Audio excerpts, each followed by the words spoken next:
Chaos erupted outside the Union buildings today as a furious sea of protesters fed up with years of broken promises and deepening economic despair united under one deafening chant in the ANC. The once dominant liberation movement now finds itself cornered by a fed-up public who are no longer content with apologies, pledges or politics as usual.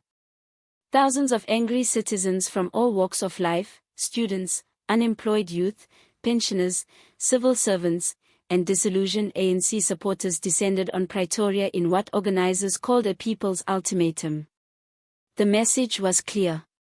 President Cyril Ramaphosa must go now and he must be held accountable.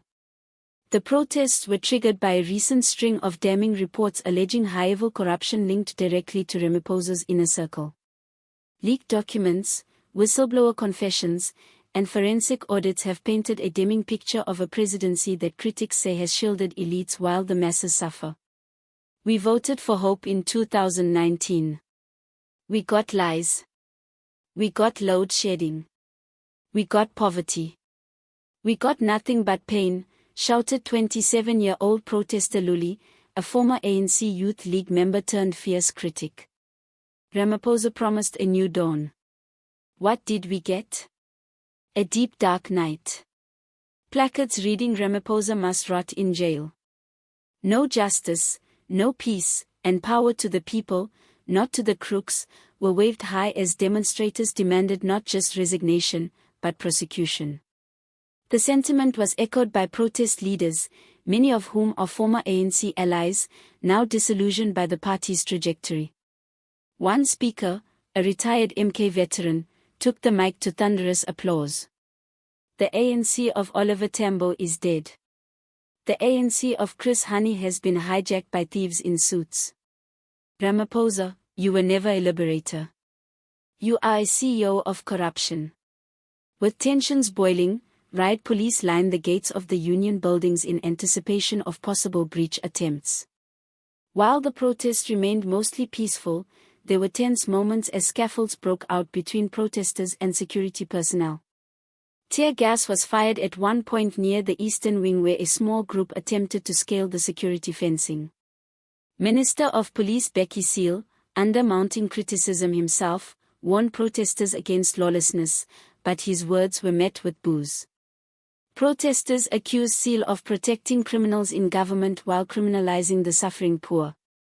Civil society groups, trade unions, and political movements like the EFF and UDM have called for a nationwide shutdown if Ramaphosa does not resign within the next 7 days. This is no longer a protest. This is a people's revolution. We don't want apologies. We want arrests. We want the ANC gone from every level of government. Julius Malema, though not present at the march, later posted a scathing video on social media declaring that Saroa is the most dangerous liar this country has ever known. The video racked up over 5 million views within hours. The presidency has so far refused to issue a formal statement on the protest. Insiders say Ramaphosa is deeply concerned but is resisting pressure to resign. Sources within the ANC say factional wars are intensifying, with some ANC members privately admitting the party has lost touch with the people. The president is surrounded by loyalists who keep telling him it's just noise. But this isn't noise. This is a revolution building up, and when it explodes it won't just take down Cyril. It'll take down the whole ANC. What happens next is unclear. But one thing is undeniable. The tide has turned. What was once unthinkable, a public revolt against the party of Mandela, is now playing out on the lawns of the Union buildings. The country is at a historic crossroads. Will Ramaphosa step down peacefully, or will the anger in the streets grow into something even more unstoppable? For many South Africans, the time for patience has passed.